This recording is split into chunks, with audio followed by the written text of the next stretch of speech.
toda la Escritura es inspirada por Dios y útil para enseñar, para redarguir, para corregir, para instruir en justicia, a fin de que el hombre de Dios sea perfecto y enteramente preparado para toda buena obra.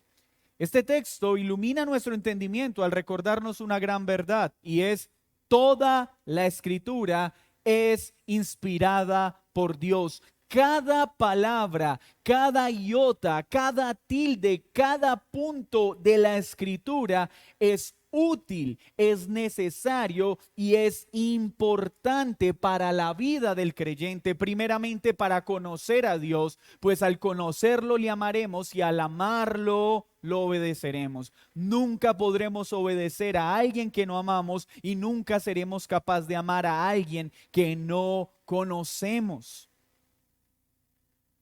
No hay un libro de la Biblia que sea más importante que otro. No hay un pasaje de la Biblia que sea más importante que otro pasaje.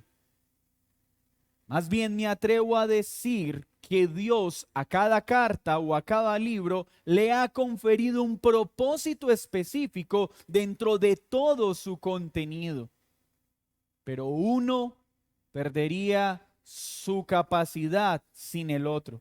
Así como un cuerpo funcionaría mal si le quitásemos algunos órganos, asimismo pasaría con la Biblia si la cercenáramos y tratáramos de ubicar los libros en orden de importancia.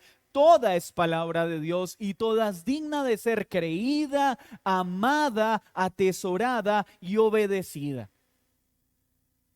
Pero sin lugar a dudas, la carta a los romanos ha generado un impacto en el desarrollo de la historia de la iglesia como ninguna otra carta de la Biblia lo ha hecho. Y no porque sea más importante que las otras, sino porque es el propósito especial que Dios concedió a esta carta dentro del desarrollo de la historia de la iglesia. Romanos es una carta gloriosa en todos los aspectos, en todos sus sentidos, y cualquier intento por resaltar su belleza y su valor, sin lugar a dudas, se quedará corto. Calvino escribió sobre este asunto lo siguiente: no sé si será posible detenerse mucho en ponderar la utilidad de esta epístola. Por un lado temo que mis alabanzas, lejos de aumentar su grandeza, no consigan sino disminuirla. Tengo que ser honesto y reconocer que este mismo temor me invade al emprender este estudio. Son tan preciosas y distinguidas las exposiciones orales y escritas que se ha hecho sobre esta carta por hermanos admirablemente piadosos en la historia de la iglesia, que temo mis debilidades terminen opacando el brillo de esta preciosa obra. Pero ruego a Dios, y espero también sea el ruego de ustedes como iglesia, el Señor me conceda poder exponer este libro de forma fiel, eficaz y haciendo justicia a su glorioso contenido. Para hacer memoria un poco de la importancia que esta carta ha tenido en el desarrollo de la historia de la iglesia, permítame introducirla con 3 testimonios específicos que han quedado registrados para memoria nuestra de cómo Dios ha impactado grandes hombres. El primero de ellos tiene que ver con un hombre en septiembre de 386 después de Cristo. Este hombre era un joven nativo del norte de África, profesor de filosofía. Un día se sentó a llorar en el jardín, un jardín de un gran amigo, acerca de su inmoralidad, de su maldad. Llorando por la perversidad que gobernaba todo su ser y viendo cómo su vida se destruía día a día, cayó rendido a llorar, impotente e incapaz de cambiar sus circunstancias. De repente oyó una voz que decía: tómalo y lee.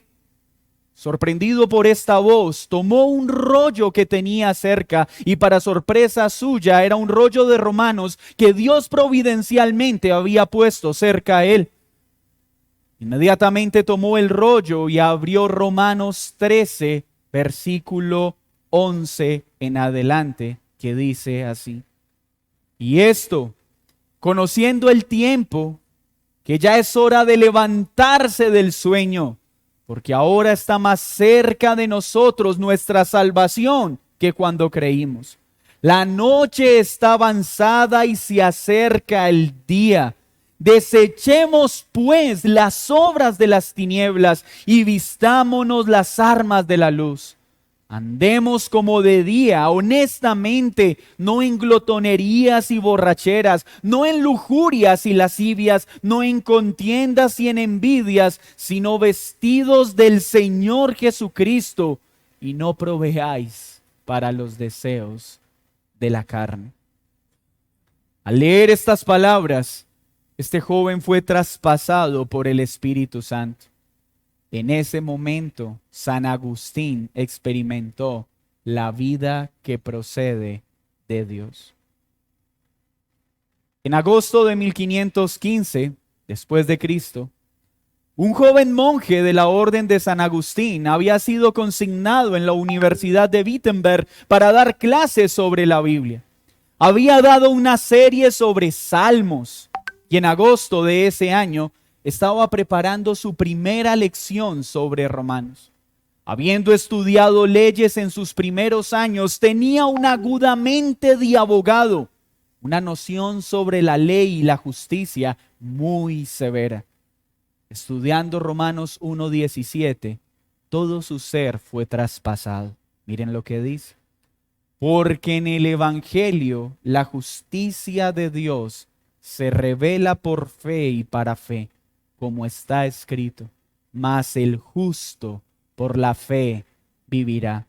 Para ese momento de su vida, había llegado a experimentar repulsión hacia Dios por causa de su justicia.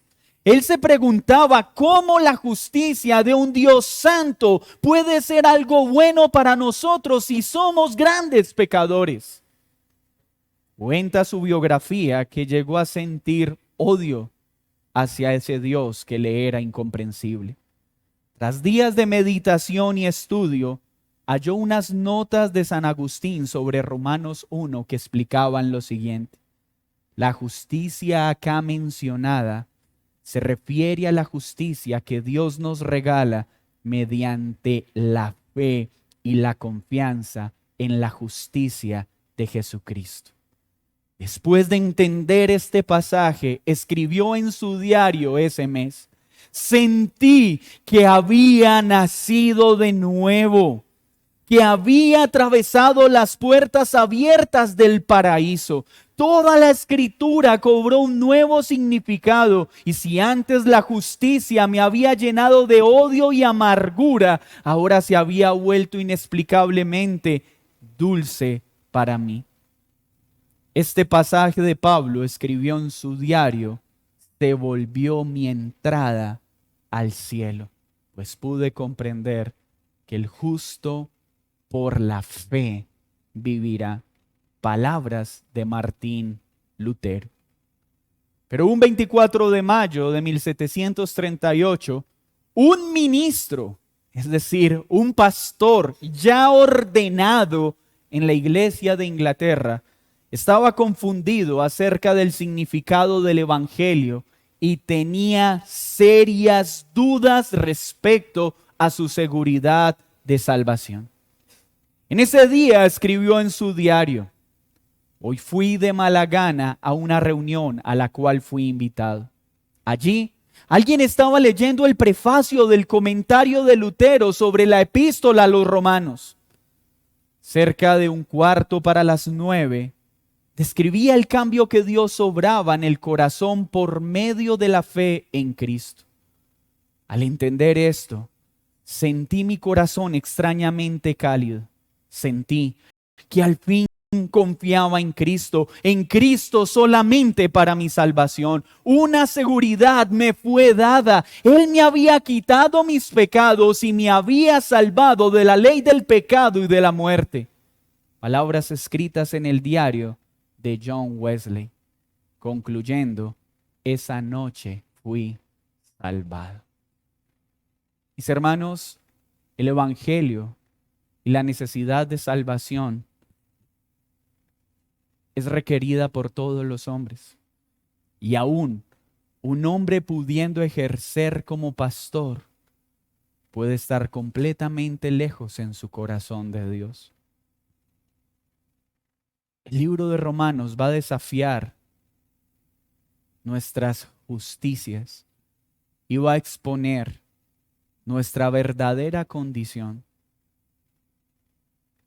Pero también nos dará una gran esperanza al asegurarnos que es solo por Cristo y en Cristo que un hombre puede ser salvo.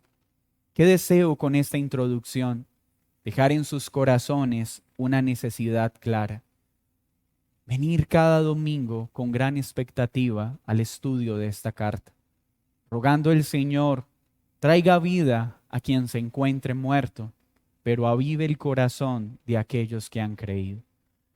Que ese cálido sentimiento que brota de un corazón que comprende la salvación que hay en Cristo nos mueva a vivir la vida que Cristo espera de cada uno de nosotros.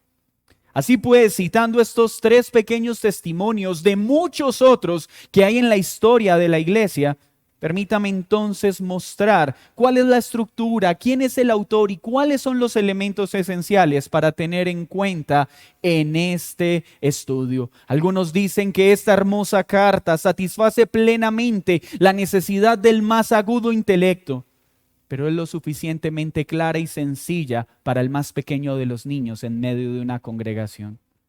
Esta carta tiene el poder de satisfacer la sed del alma hambrienta y sedienta, pero también la facultad de avivar aquella que se siente satisfecha en su condición. Pues ninguna vida podrá permanecer igual luego de hacer un sincero estudio de esta carta. Y ruego, esa sea la meta que todos tengamos. Que sea imposible terminar este estudio siendo los mismos. Y esta expectativa no solo debe estar en los adultos, debe estar en todos los niños de esta iglesia. Niños, atesoren esta carta desde su temprana edad. Guárdenla, perseveren en ella y permanezcan en ella, pues en ella podrán ver cuán terrible es nuestra maldad, pero cuán gloriosa es la justicia que Dios imparte en Cristo para bien de los pecadores. Lo primero que debemos mirar entonces es quién es el autor. Y cuando vamos a mirar el autor de una carta, debemos mirar el testimonio interno y el testimonio externo, o la evidencia interna y la evidencia externa.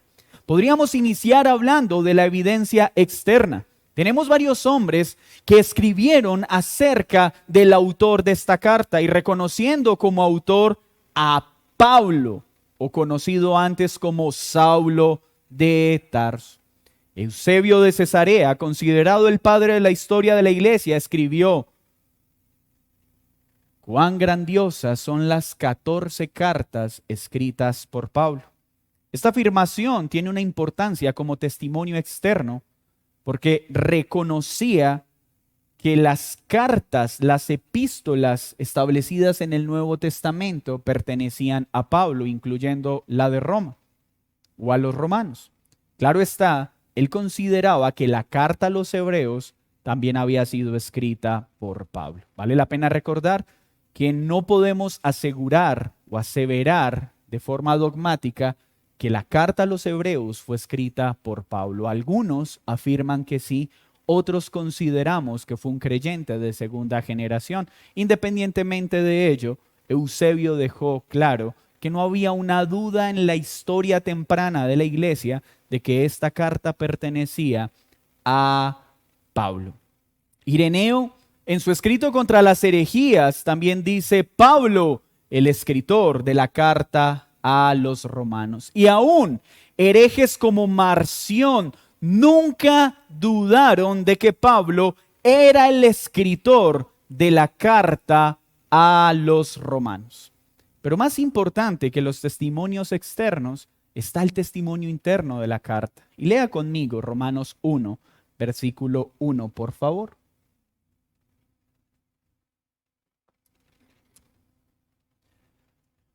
Pablo, siervo de Jesucristo, llamado a ser apóstol, apartado para el evangelio de Dios. Como es costumbre en las cartas escritas por Pablo, él menciona su autoría y su rol dentro de la iglesia cada vez que escribía una de ellas. Y acá le está escribiendo que él es el que está comisionando y entregando esta carta para la iglesia por la autoridad apostólica que le había sido dada. Entonces, ¿qué nos dice la Biblia misma?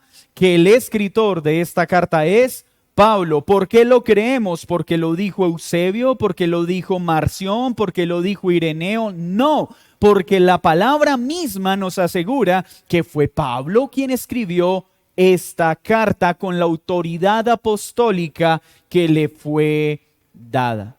Para que un libro pudiera ser incluido en el canon de la Escritura, debía demostrarse la autoridad apostólica del mismo.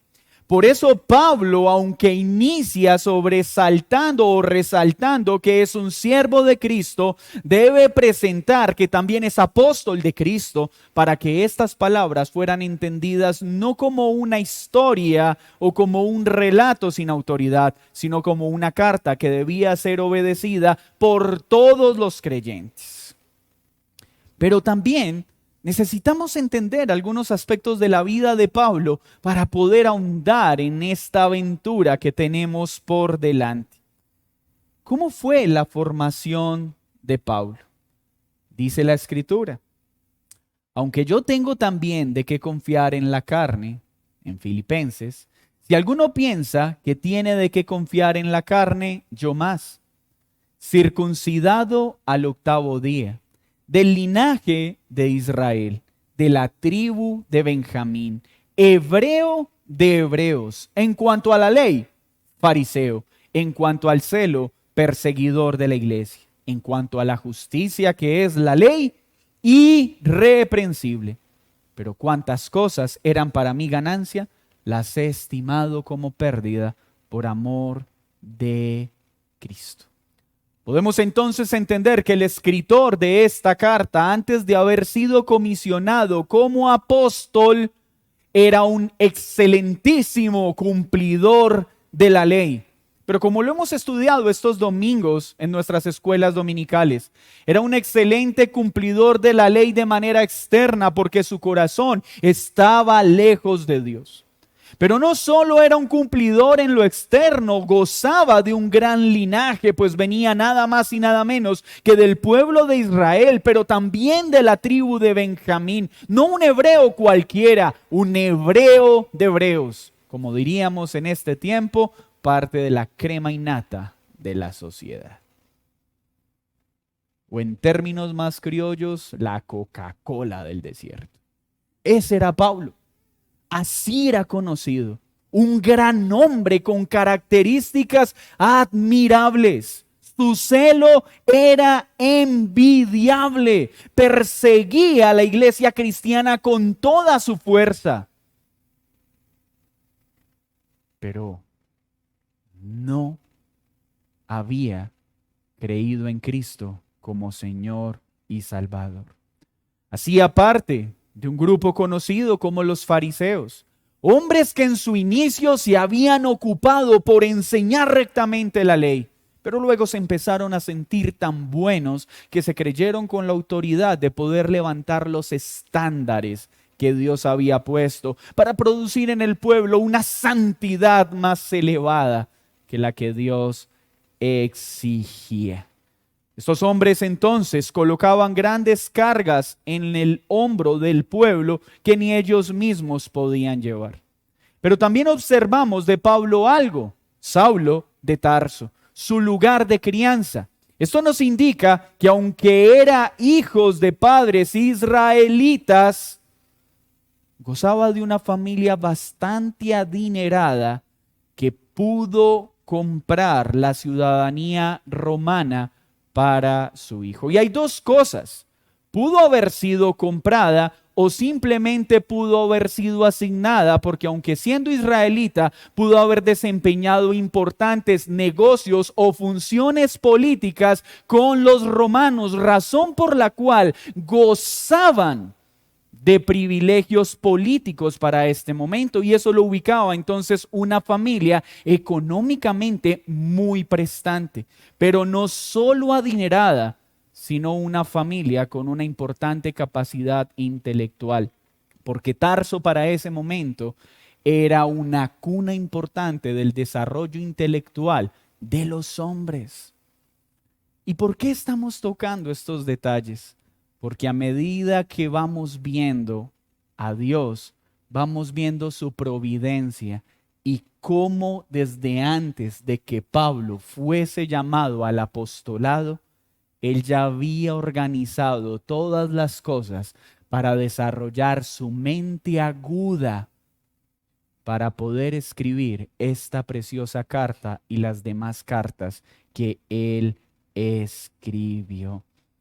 Entonces sus padres viajan a Tarso, allí parece ser fue donde se desarrolló Pablo, fue allí donde fue formado intelectualmente. Pero esto también nos dice algo acerca de su familia, pues para poder tener la nacionalidad romana, también había que hacer ciertas transacciones en lo religioso. Pues para poder ser miembro de la ciudadanía romana, era también necesario aceptar ciertas consideraciones que ellos tenían acerca de sus falsos dioses, pues ellos veían al César como un dios. Esto nos enmarca entonces a un hombre que venía de una familia israelita, pero que había visto delante de sus ojos transacciones religiosas para obtener bienes en su tiempo. Pablo era un gran teólogo judío. Luego de esta formación y de la agudeza intelectual que tuvo, fue formado nada más y nada menos que bajo la mentoría de Gamaliel. Pero este gran teólogo judío tenía una característica especial. Aún no había sido iluminado por el Espíritu Santo. Y notan qué importante es esta afirmación. Pueden haber muchos hombres entre nosotros con gran agudeza intelectual, con amplio conocimiento teológico y aún no tener el Espíritu Santo en sus vidas. Y Pablo es una gran evidencia de este terrible mal. Dios entonces toma a este hombre con estas características para escribir el cuerpo doctrinal más extenso del Nuevo Testamento. ¿Y cuándo cambia la vida de este hombre? Cuando es tomado por Cristo, cuando es traído por Cristo. Antes de este momento nos relata también Hechos de los Apóstoles, que era un gran perseguidor de la iglesia. Acompáñeme a Hechos, capítulo 8, versículo 3, para que veamos más del carácter de este hombre. Aquellos que estuvieron en el estudio de Hechos muy seguramente ya están familiarizados con quién es Pablo, pero vale la pena recordar estos aspectos. Hechos 8, versículo 3. Y Saulo asolaba la iglesia y entrando casa por casa, arrastraba a hombres y mujeres y los entregaba en la cárcel. Para este momento era lícito perseguir a los cristianos. Este hombre con grandiosas credenciales en el pueblo judío, enceguecido por su celo de religiosidad, creyendo que con su proceder religioso estaba agradando a Dios, era un gran perseguidor de la iglesia. Pero noten su carácter, no solo su agudeza intelectual, la cual se percibe en sus escritos, sino su diligencia en actuar conforme a sus convicciones, pues iba casa a casa siguiendo a los cristianos. ¿Nota usted cómo era la tarea de investigación de Pablo? Era un seguidor detallado de la iglesia. Cualquier evidencia de cristianismo en una familia era inmediatamente asolada por él. Hechos 9:1. Saulo, respirando aún amenazas y muerte contra los discípulos del Señor, vino al sumo sacerdote y le pidió cartas para las sinagogas de Damasco, a fin de que si hallase algunos hombres o mujeres de este camino, los trajese presos a Jerusalén. Pablo entonces gozaba de una buena cosmovisión para el momento de su formación. Era un hombre que pensaba no solo de manera local, sino de manera global. Su interés no era solo frenar el crecimiento local de la iglesia, sino en todos los lugares que rodeaban la iglesia. Pero notan que Dios no desaparece luego esa capacidad de Pablo para percibir las cosas de manera global, sino que lo utiliza para la extensión del reino. Este hombre que quiso globalizar la persecución de la iglesia, luego es usado por Dios para globalizar el evangelio y llevarlo por todos los lugares. Dios es el único que tiene la facultad de usar nuestro pasado despreciable, redimirlo y purificarlo, para poder darle un uso útil en nuestro presente de manera santa y gloriosa para su nombre. Es claro que ninguno de nosotros quisiera haber vivido mucho de lo que vivimos en el pasado, pero tenemos una gran esperanza cuando Dios nos redime y nos perdona. Pues al igual que el apóstol, podemos estar seguros que de ese mal que un día hicimos contra Dios, Dios puede sacar bien para que ahora lo glorifiquemos. Nuestra cultura, nuestro entorno familiar, nuestra formación intelectual, toda ella tiene una utilidad enorme en la extensión del reino. Sabemos que camino a Damasco se encuentra con Cristo y es allí donde es traído a vida. Pero hay algo interesante también en su historia.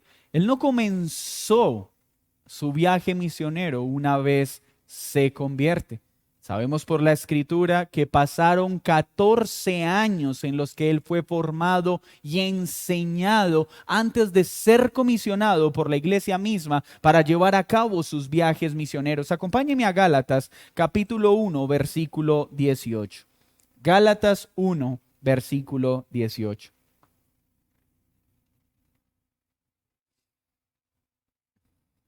Después, pasados 3 años, está hablando Pablo, subí a Jerusalén para ver a Pedro y permanecí con él 15 días.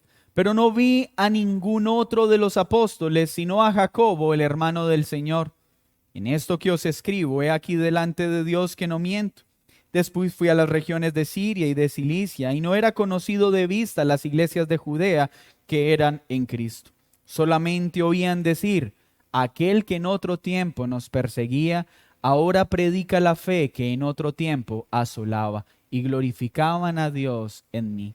Después, pasados 14 años, subí otra vez a Jerusalén con Bernabé, llevando también conmigo a Tito. Pero subí según una revelación, y para no correr o haber corrido en vano, expuse en privado a los que tenían cierta reputación el evangelio que predico entre los gentiles. Así que notamos el proceso que el Señor estableció con este hombre. No solo lo tomó mientras iba camino a Damasco, no solo lo rescató de las tinieblas y lo trasladó a la luz admirable, sino que lo formó durante 14 años para luego ser enviado a través de sus viajes misioneros y extender el evangelio de una forma gloriosa. Pablo experimenta su conversión más o menos en el año 36 después de Cristo. Y creemos entonces que más o menos para el 49 o 50 es donde inicia su viaje misionero. Vemos en el desarrollo de la historia de Pablo que como ciudadano romano apeló para que fuera llevado a Roma. En el año 62 fue liberado. Pasaron 3 años luego de su liberación en la que no se sabe mucho acerca de lo que hizo. Algunos dicen que viajó a España, algunos otros dicen que no es posible trazar el lugar donde estuvo en esos 3 años. Pero sí sabemos que en el 65 es nuevamente llevado a la cárcel y en el 68 muere a manos de Nerón. ¿Y por qué es importante toda esta información? ¿Por qué saber qué pasó, cuándo creyó, cuándo viajó? Porque hay un momento de la carta donde se genera una importante tensión. Cuando lleguemos al capítulo 7, donde Pablo está hablando de la tensión que se vive, de querer hacer lo que Dios agrada, pero más bien terminar haciendo lo que no queremos hacer porque sabemos que es desagradable a Dios. Y esto nos indica entonces que Pablo, cuando escribe la carta a los romanos, naturalmente ya era un creyente con un largo recorrido. La carta a los romanos fue escrita más o menos entre el año 57 y 58, cuando él estaba en Corinto. ¿Y qué quiere decir esto? Que luego ahondaremos en ello cuando lleguemos al capítulo 7.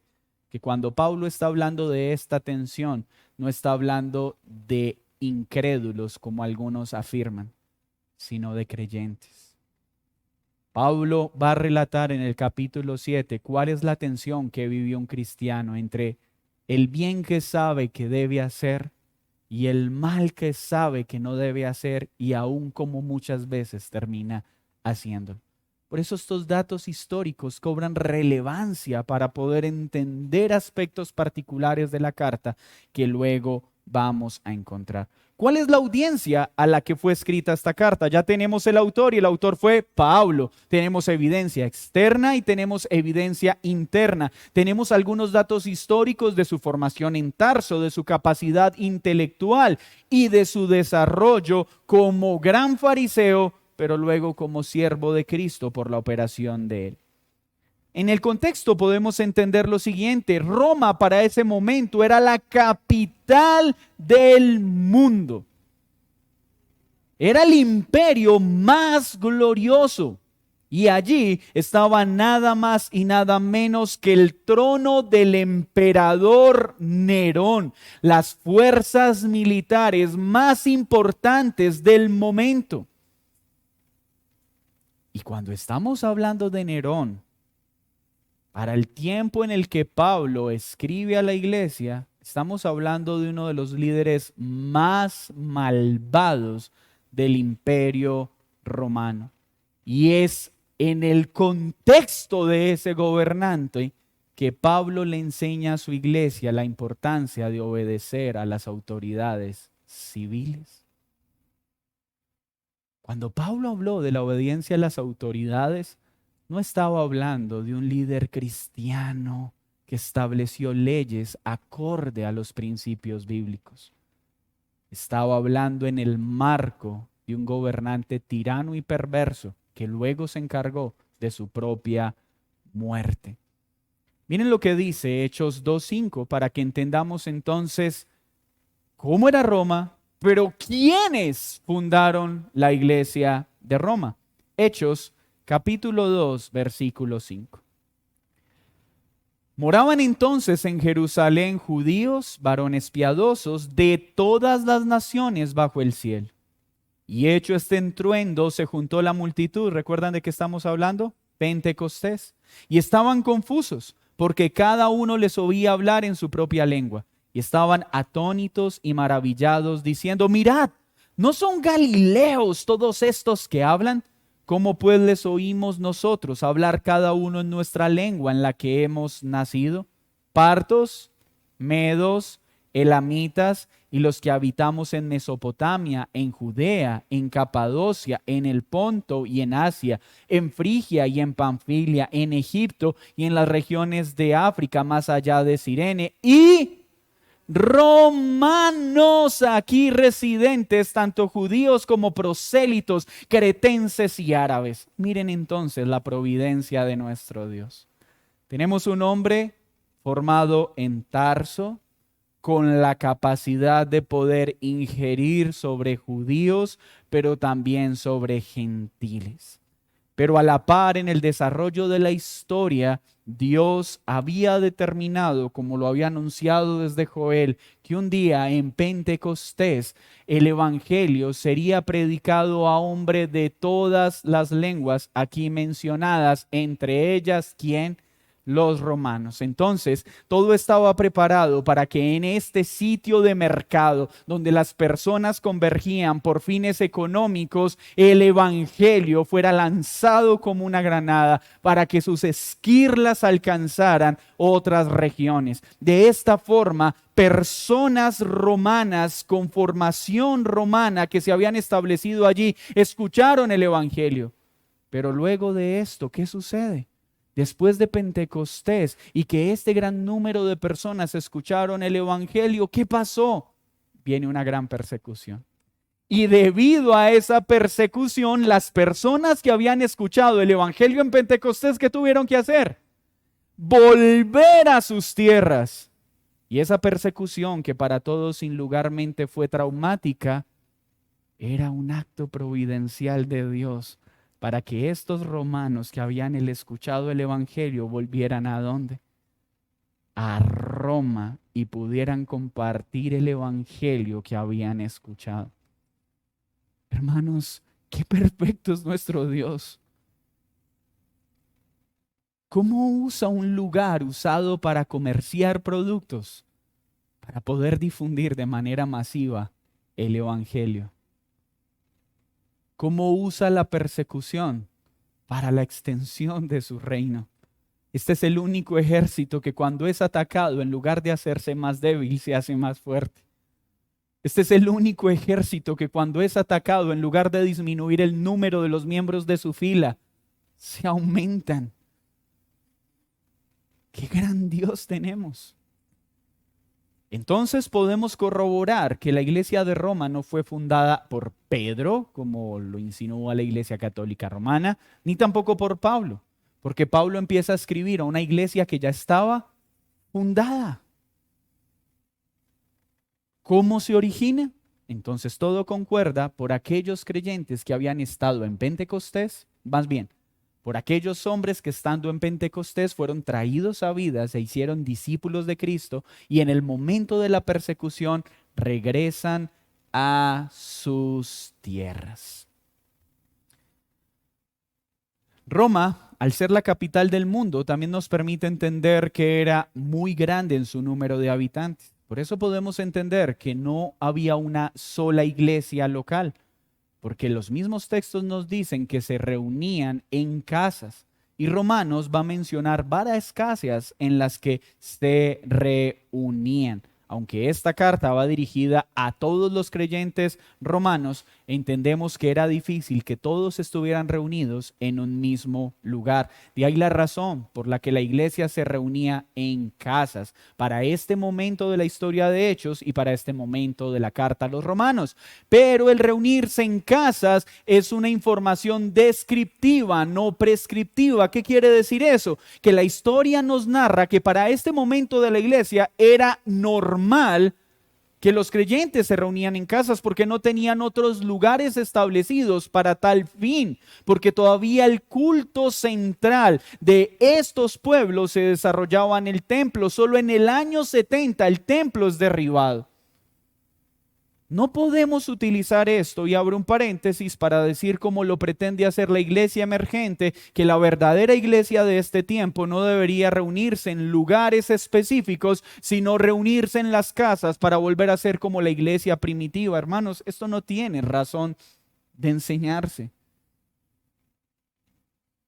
Acá no hay un mandato de reunirse en casas para ser verdadera iglesia del Señor. Acá está narrando lo que sucedía en la iglesia temprana, pero no como un mandato, como un elemento histórico. ¿Cuál es el propósito de esta carta? Acompáñenme a Romanos capítulo 1, versículo 10, pues la carta misma nos enseña el propósito. Ya tenemos el autor, ya tenemos elementos de contexto, ahora vamos a ver el propósito. Romanos 1, 10 al 11. Rogando que de alguna manera tenga al fin por la voluntad de Dios un próspero viaje para ir a vosotros, porque deseo veros para comunicaros algún don especial a fin de que seáis confirmados. ¿Cuál era el propósito de esta carta? Poder satisfacer el anhelo que Pablo tenía ¿de qué? De visitar a los creyentes romanos para confirmarlos, confortarlos, acompañarlos. Esto le da una nota pastoral a esta carta. Esto evidencia el corazón de un pastor que está preocupado por el pueblo de Dios y desea estar con ellos para enseñarlos, para instruirlos, para consolarlos. Y ese es el tono que vamos a ver en toda la carta. Una carta bastante afectuosa, de corazón a corazón, de un hombre que ama a ese pueblo, aunque aún no lo conoce. Porque Pablo hasta el momento lo que tenía era todo lo que escuchaba de la iglesia de Roma mediante las cartas y los testimonios que a él le llegaban. ¿Cuál es el propósito? Poder visitar a la iglesia de Roma para confortarla, acompañarla, para mostrarles que no estaban solos, para confirmarlos en su fe. ¿Y cuál es el tema? El tema central de esta carta es sin lugar a dudas el evangelio y la salvación por gracia. Específicamente la justificación sola por la fe. La justificación sola por la fe. Y esto nos da un bosquejo muy sencillo de toda la carta. Esta carta inicia en el capítulo 1 hablando del evangelio, la buena noticia. Pero luego de presentar el evangelio va a mostrar la justicia de Dios y va a quedar en evidencia que Dios es un Dios justo y que todos los hombres son inexcusables delante de su justicia. Va a demostrar que ni judíos, ni gentiles, ni hombres, ni mujeres pueden librarse de la justa ira del Dios santo. Esto va a pasar del capítulo 2 más o menos hasta el capítulo 3, versículo 19. Pero en el capítulo 3, versículo 21 al capítulo 5, al versículo 21, va a mostrar una gloriosa doctrina que es la de la justificación. Pues luego de mostrarle al hombre que es inexcusable, luego de mostrarles que niños, hombres, mujeres, judíos y gentiles están condenados por su penosa condición, nos dejará ver cómo en Cristo pecadores en estas penosas condiciones pueden ser justificados y trasladados de las tinieblas a la luz.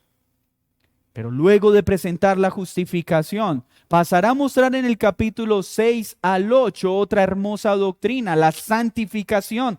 Pues todo aquel que es expuesto frente a la justicia de Dios es consciente de su grave condición, pero encontrará en Cristo su justicia para poder acceder al cielo. Y todo el que es justificado en Cristo mediante la fe, inicia un proceso de santificación.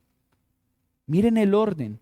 Pablo no enseña que hay que santificarse para poder ser justificado, sino que todo aquel que ha sido justificado será santificado.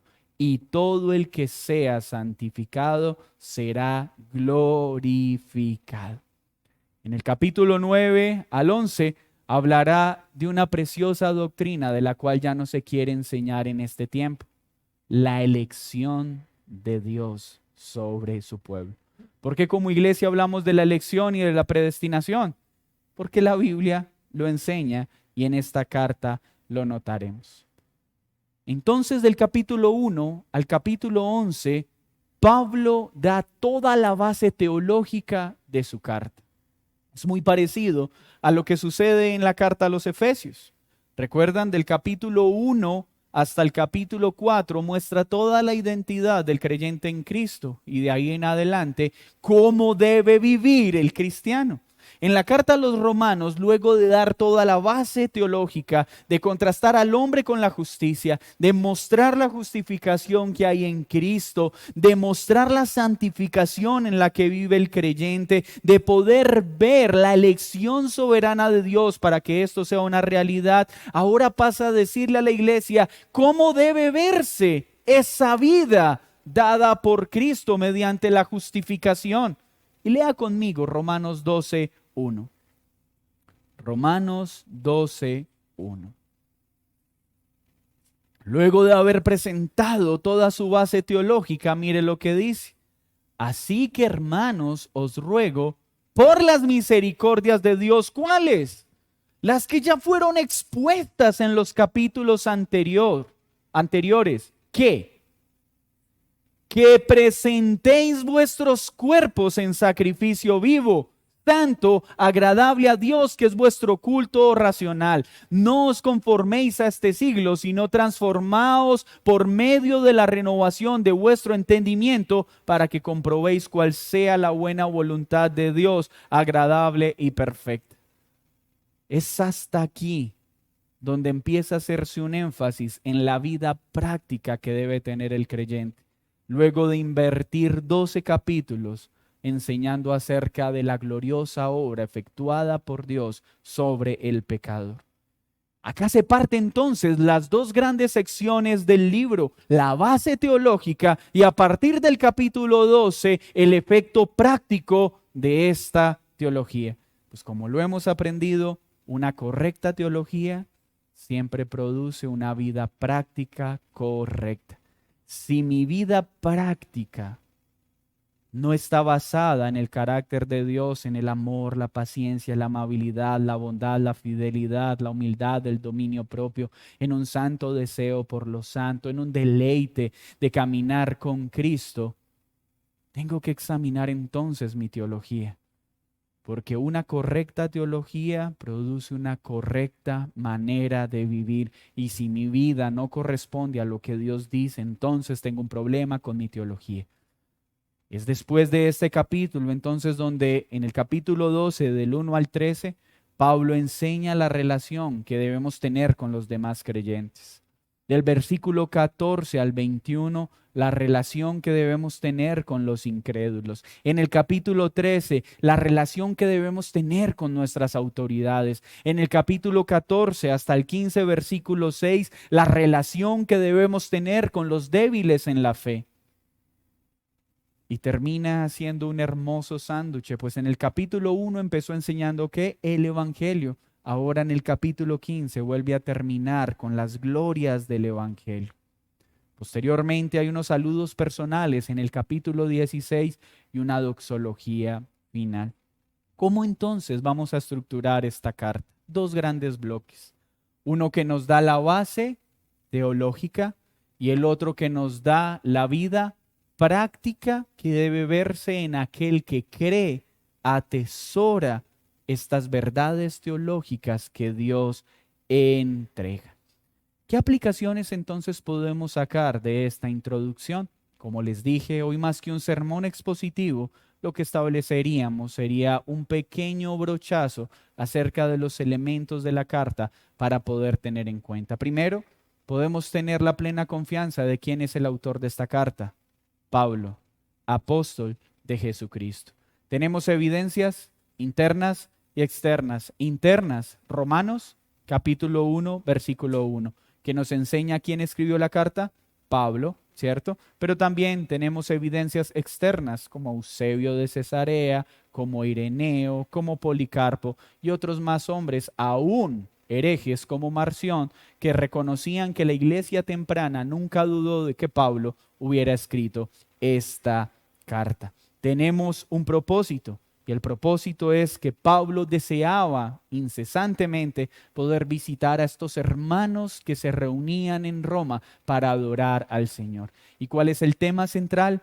El Evangelio, pero específicamente la justificación que solo por la fe en Cristo. Dos grandes secciones, una base teológica que va del capítulo 1 hasta el 12 y un capítulo y una sección que va del capítulo 12 hasta el 16, que es la base práctica, el efecto de esa gran teología. ¿Qué nos deja entonces esta introducción? Dios siempre ha sido el encargado de extender su reino y el evangelio. Y no hay un solo acontecimiento en la vida de un individuo ni en el mundo que no esté relacionado y encaje perfectamente con su plan redentor. A Dios en ningún momento se le escapó o tuvo que cambiar su plan de lo que haría con Pablo. Más bien el mismo desarrollo de Pablo, su niñez, los padres que tuvo, el lugar donde estudió, las dos nacionalidades que tenían, habían sido ya determinadas por Dios desde antes que todas las cosas existieran para que este hombre fuese quien extendiera el evangelio a los gentiles por muchas partes de este mundo. Esto nos muestra un Dios que es soberano, un Dios que gobierna sobre cada circunstancia, un Dios que tiene el poder de tomar grandes pecadores como nosotros para hacer grandes cosas en la extensión de su reino. Esto también nos da una esperanza, pues así como un hombre como Pablo fue usado para llevar su evangelio, ¿quién de nosotros no puede verse como un gran pecador que pueda ser utilizado para bien en las manos del Dios vivo? No importa cuán oscuro haya sido nuestro pasado, ahora la luz que resplandece en nosotros es la de Cristo. Y en Él ya no somos lo que éramos antes, y ahora somos parte de su pueblo para gloria de su nombre.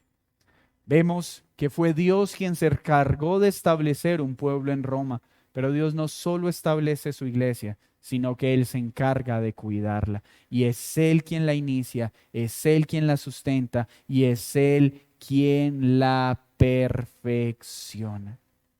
Pero también podemos ver que Dios colocará a su pueblo también en lugares bastante hostiles, pues el lugar y la tarea que la iglesia de Roma debió desempeñar no fue tarea fácil, pues estaba en la cuna de la inmoralidad, en un centro de gran maldad e idolatría, y allí fue puesta la iglesia para brillar como luz en lo alto. Hoy, hermanos, nosotros seguimos teniendo esa tarea. La razón por la que nosotros hemos creído es por una providencia excepcional de Dios, porque Él en su misericordia se ha ocupado de traernos de todos los lugares de este mundo. ¿Para qué? ¿Para ser puestos debajo de una cama? No. Para que la luz de Cristo resplandezca en cada uno de nosotros y puedan ver el Evangelio en lo que hacemos y en lo que decimos, para que conozcan al Dios en el que hemos puesto nuestra confianza. Mis hermanos, no hay circunstancia social, no hay circunstancia política, no hay circunstancia cultural que no pueda ser usada en las manos de Dios para que su nombre sea glorificado.